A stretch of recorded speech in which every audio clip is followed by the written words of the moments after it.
Assalamualaikum warahmatullahi wabarakatuh. Saya Mr. Fajar, guru les bahasa Inggris dari Kertosari, Jember. Kali ini saya akan memberikan pelajaran tentang yang berjudul "Tahu cara ini Anda mulai bisa berbahasa Inggris". Apa yang dimaksud dengan tahu cara ini Anda mulai bisa berbahasa Inggris? Yaitu Anda harus menguasai rumus Kiwi. Apa itu rumus Kiwi? Rumus Kiwi adalah rumus kalimat tanya yang menggunakan Kiwi. Yaitu seperti contohnya Kiwi di awal kalimat. Kiwi ini adalah question word. Question word itu adalah kata-kata tanya. Dalam bahasa Inggris itu ada 7 seperti what, apa, where, di mana, when, kapan. Nah, letaknya apa, di mana, kapan, bagaimana, dan sebagainya itu di awal kalimat, ya, di kolom pertama. Kemudian yang harus dihafal bagi seorang yang ingin pintar bahasa Inggris yaitu rumus Kiwi ini. Dihafalkan ya, ada 1, 2, 3, 4 cuma. Yang di awal kalimat di kolom pertama ini ya, ini ada namanya Kiwi. Kemudian di kolom kedua ini ada AV. Di kolom ketiga ini subjek, pelaku. Di kolom terakhir ini adalah predikat. Kiwi question word. Question word itu ada 7.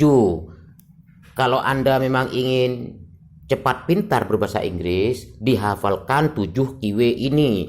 Yang pertama itu adalah what.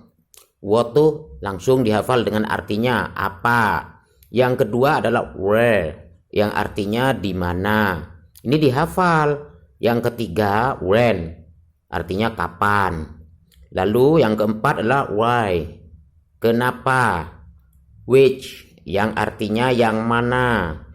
Who, itu siapa. Yang terakhir nomor 7 adalah how, bagaimana. Biasanya Kiwi ini bisa juga disebut dengan 6 WH.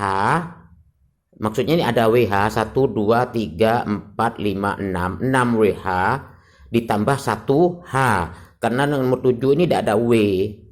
Nah, sekarang bagaimana cara menghafal 7 Kiwi ini, 7 kata-kata tanya ini, yaitu dibaca 3 kali 3. 3 kali 3 itu yang 3 kali pertama dibaca biasa, yang 3 kali yang kedua dibaca agak cepat, 3 kali yang terakhir dibaca cepat. Contohnya 3 kali yang pertama dibaca what, where, when, why, which, who, how. What, where, when, why, which, who, how. What, where, when, why, which, who, how. Ini 3 kali yang pertama. Tapi jangan lupa ini juga dihafal, apa, di mana, kapan, kenapa, yang mana, siapa, bagaimana. Ini juga dihafal. Kemudian cara menghafal yang kedua adalah 3 kali. Dibaca 3 kali agak cepat. Contohnya what, where, when, why, which, who, how. What, where, when, why, which, who, how. What, where, when, why, which, who, how. Ini agak cepat. Kemudian kalau sudah lidah kita ini sudah agak lancar dan hafal, maka dibaca 3 kali yang terakhir yaitu cepat. Contohnya what, where, when, why, which, who, how. Nah, what, where, when, why, which, who, how. What, where, when, why, which, who, how. Ya, dibaca cepat begitu. Jangan lupa dibaca juga dengan artinya.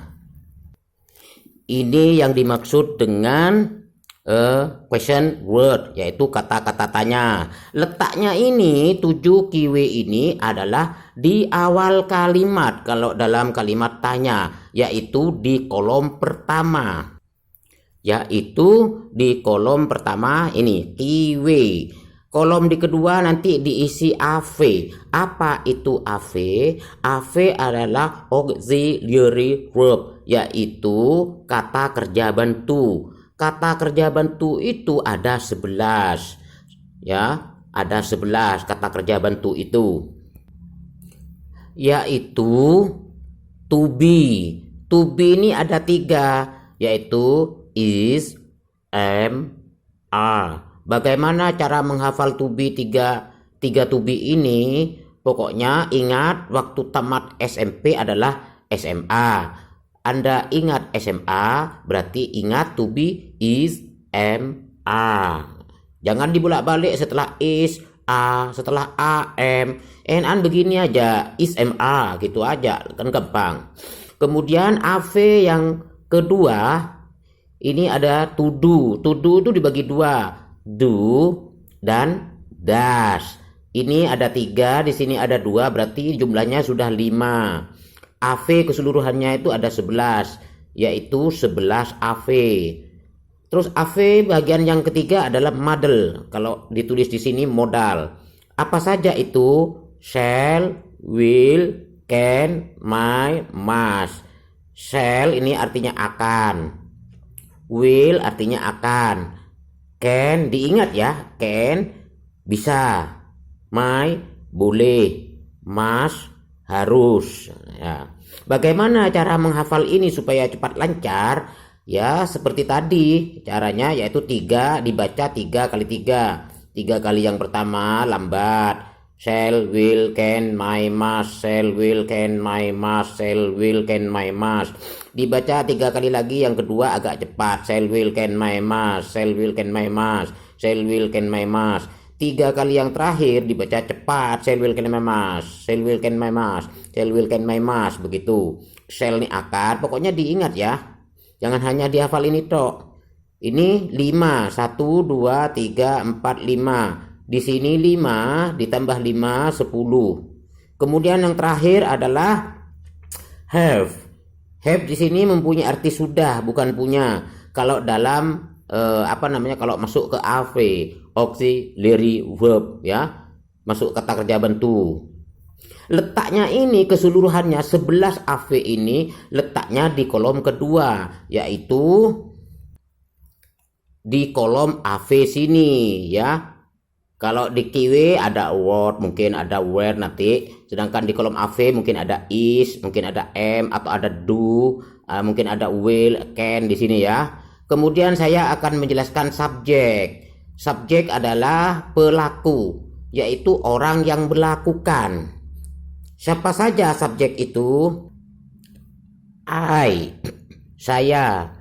You, kamu. They, mereka. We, kami atau kita.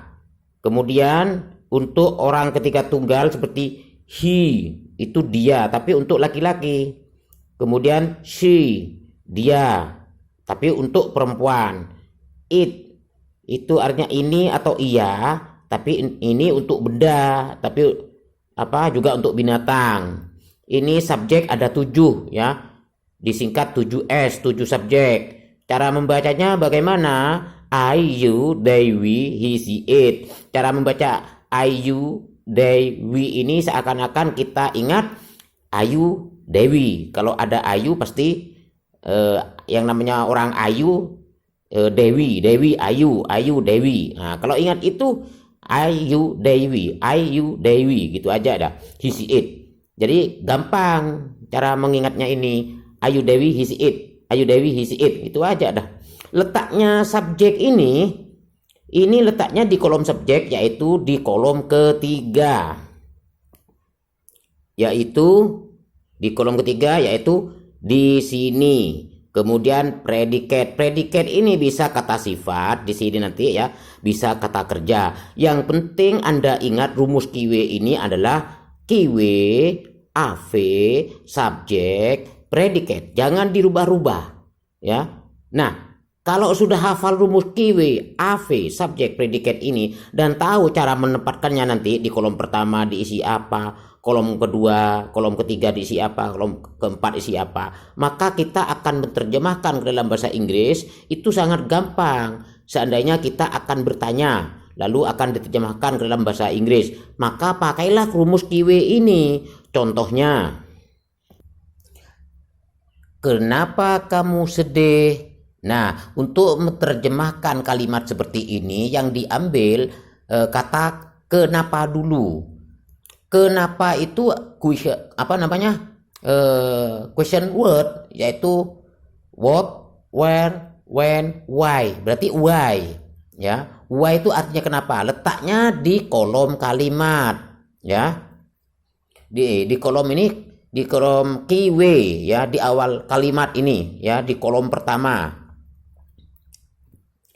Tulislah why di kolom pertama dulu seperti ini, ya.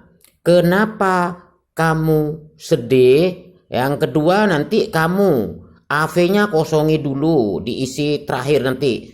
Kenapa kamu? Kamu itu bahasa Inggrisnya adalah you, maka di sini ditulis you. Seperti ini, ya.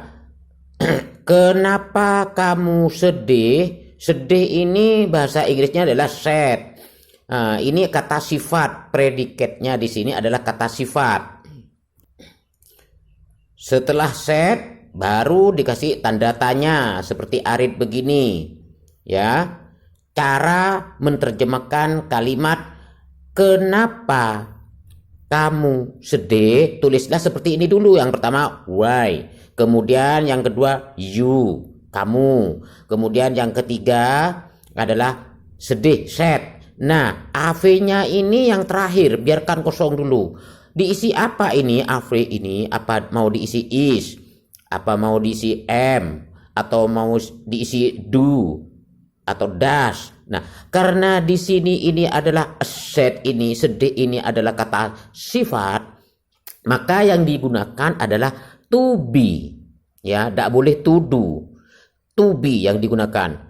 Sedangkan to be kan ada 3, yaitu is, am, are. Maka yang dipakai adalah are. Kenapa pakai a, tidak pakai is, tidak pakai am? Karena pasangan you adalah are. Kenapa kamu sedih? Maka bahasa Inggrisnya why are you sad? Ya, pakai a karena memang pasangannya dengan you, ya. Nah, sekarang bagaimana kalau kita bertanya dengan menggunakan kata kerja predikatnya? Ini kan sad, ini kata sifat. Sekarang mau dirubah sama saya dengan kata kerja. Contohnya work, bekerja umpamanya. Kenapa kamu bekerja? Bagaimana bahasa Inggrisnya dalam menurut kolom ini? Maka yang harus kita tulis dulu adalah kata kenapa. Sedangkan kenapa bahasa Inggrisnya itu adalah why. Tulislah dulu di kolom pertama why. Kemudian kenapa kamu bekerja? Yang nomor 2 kamu itu you. Setelah you masuk ke kolom subjek, sekarang adalah bekerja. Bekerja bahasa Inggrisnya adalah work. Kenapa kamu bekerja? Di sini diisi di kolom predikat adalah work. Why you work? Kenapa kamu bekerja? Nah, apa di sini? AV jangan ditulis dulu. Kalau sudah 3 kata ini ditulis, sekarang yang terakhir carilah AV di sini. Apa pakai a seperti ini? Tidak boleh jelas, karena a to be ini, to be a hanya untuk kata sifat, sedangkan ini adalah kata kerja. Maka yang dipakai di sini adalah to do. Sedangkan to do ada 2, yaitu do dan does. Mau pakai do apakah pakai does? Nah, karena di sana subjeknya adalah you, maka pasangan you adalah do.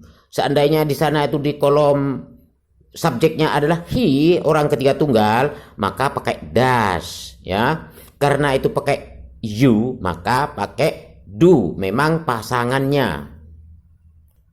Sehingga bahasa Inggrisnya kenapa kamu bekerja adalah why do you work?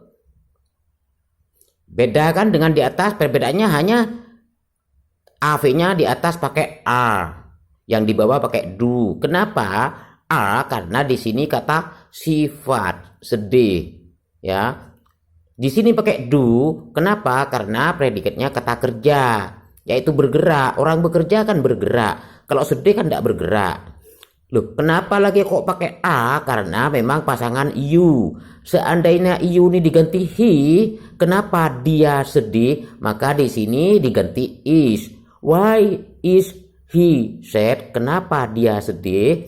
Begitu juga kenapa pakai do? Karena memang pasangannya you. Seandainya ini pakai he, orang ketiga tunggal dia, maka di sini pakai does. Why does he work? Kenapa dia bekerja? Ya, Mister, apa artinya a dalam kalimat tanya seperti ini? Di kolom kedua AV ini tidak mempunyai arti apa-apa, hanya sebagai pelengkap saja, yaitu sebagai kata kerja bantu. Begitu juga do di sini tidak mempunyai arti apa-apa, hanya sebagai pelengkap saja atau sebagai kata kerja bantu.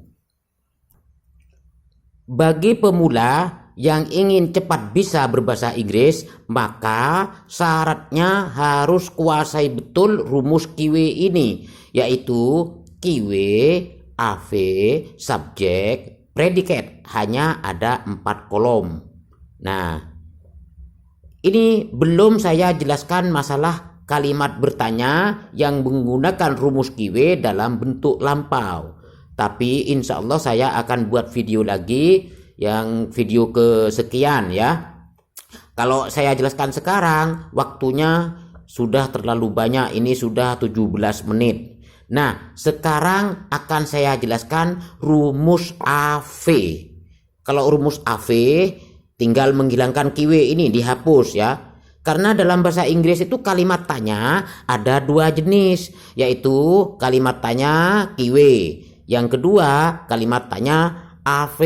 Bagaimana Mister yang namanya rumus kalimat tanya AV itu? Baiklah, akan saya jelaskan. Rumus AV atau rumus kalimat tanya AV hanya ada 3 kolom, yaitu AV, subjek, predikat. Kiwe-nya yang di sini ini sudah hilang. Ya, contoh dalam kalimat begini, are you sad? Apakah kamu sedih? Nah, kalimat rumus AV ini yang dinamakan dengan yes no question, yaitu di mana kalimat tanya ini membutuhkan jawaban antara iya atau tidak. Coba ya, saya kasih contoh yang pertama, yang kata sifat are you sad? Apakah kamu sedih? Jawabannya ini antara iya atau tidak. Kalau memang dia sedih akan mengatakan ya, saya sedih, atau yes, I'm sad. Kalau dia tidak sedih, dia akan bilang no, kan gitu, I'm not sad. Jadi yes no question seperti ini membutuhkan jawaban antara iya atau tidak. Baiklah, saya jelaskan yang nomor 2. Do you work? Apakah kamu bekerja? Jawabannya sini antara iya atau tidak. Kalau dia memang bekerja akan menjawab yes. Kalau dia tidak bekerja akan menjawab tidak, ya. Perbedaannya di sini membuang kata kiwe. Kata-kata tanya seperti tadi why dibuang, what tidak ada. Di sini hanya a di sini mempunyai arti apakah. AV kalau di awal kalimat, dalam kalimat tanya di awal kalimat nih, AV mempunyai arti apakah. Is nanti mempunyai arti apakah. M nanti mempunyai arti apakah. Begitu juga a apakah, do apakah, does di sini apakah, ya. Jadi AV di awal kalimat untuk kalimat tanya mempunyai arti apakah. Are you sad? Apakah kamu sedih? Nah, what apa dengan apakah itu beda. Kalau what apa itu tidak membutuhkan jawaban iya. tapi jawabannya nanti pasti benda ya. Contohnya, seandainya di sini saya kasih kata what, contohnya ya. What do you work? Ini menanyakan apa, bukan apakah. Kalau ini do you work? Apakah kamu bekerja? Tapi kalau pakai what di sini apa, tidak ada kata kah, maka jawabannya pasti benda nanti. Contoh, what do you work? Apa yang kamu bekerja? Maksudnya kamu bekerja apa? Bisa menjadi pekerjaannya guru atau pegawai atau petani. Maka pertanyaan yang menggunakan kata what, jawabannya pasti benda. Pertanyaan yang menggunakan do, jawabannya antara iya atau tidak. Nah, sekarang saya kasih contoh satu kali lagi bagaimana cara menggunakan rumus AV atau bagaimana kita menerjemahkan ke dalam bahasa Inggris yang menggunakan rumus AV. Contohnya, apakah kamu cemburu? Nah, bagaimana cara menerjemahkan ke dalam bahasa Inggris sesuai kolom ini? Ya, makanya yang pertama kita masukkan ke kolom pertama adalah are. Di sini di kolom AV ya, di kolom AV. Kenapa pakai are? Karena nanti di sini adalah kata sifat, yaitu jealous, iri atau cemburu. Kenapa pakai are? Karena di sini kamu, you. Apakah kamu, you nanti cemburu? Kolom yang kedua nanti diisi you. Kolom subjek diisi you. Kolom predikatnya diisi jealous. Jealous ini artinya cemburu. Are you jealous? Apakah kamu cemburu? Nah, ini menanyakan yang menggunakan predikatnya kata sifat. Bagaimana sekarang kalau predikatnya di sini diganti dengan kata kerja? Contoh, apakah kamu belajar? Nah, bagaimana cara memasukkan ke kolom-kolom ini, yang 3 kolom ini? Yang pertama kali kita masukkan adalah di kolom subjek, yaitu you. Apakah kamu belajar? Yang ditulis dulu adalah kamu atau you, kemudian belajar. Belajar bahasa Inggrisnya study. Ya, yang di sini AV jangan dulu. You dan study dulu yang ditulis ya. Apakah kamu belajar? Nah, di sini mau pakai apa? Apa pakai a? Apa pakai do? Makanya tulis di terakhir di sini ya. Karena ini study, belajar adalah kata kerja, yaitu bergerak, orang belajar, maka di sini harus pakai do. Sehingga bahasa Inggrisnya apakah kamu belajar? Maka bahasa Inggrisnya do you study ya. Do you study? Yang penting Anda ingat kalau memang ingin cepat bisa berbahasa Inggris, yaitu rumus KIW dan rumus AV ya. Kalau rumus KIW, AV, subjek, predikat. Kalau rumus AV adalah AV, subjek, predikat. Sekian dulu pelajaran bahasa Inggris dari saya. Semoga ilmu yang saya berikan ini bermanfaat bagi kita semua. Jangan lupa, tolong kalau memang Anda suka, di like yang tulisan subscribe berwarna merah itu tolong disentuh. Kalau sudah berwarna hitam jangan disentuh lagi. Ya, juga tolong dibunyikan loncengnya agar Anda mendapatkan notifikasi baru dari saya. Dan juga jangan lupa video saya ini agar cepat bisa berbahasa Inggris ditonton dari depan lagi dan bagi-bagikan ke teman Anda yang dimana teman Anda itu membutuhkan pelajaran bahasa Inggris yang gampang dipelajari, yang penjelasannya gampang dimengerti. Ya, belajarlah di channel saya ini, channel Mr. Fajar. Sampai berjumpa kembali di video berikutnya. Assalamualaikum warahmatullahi wabarakatuh.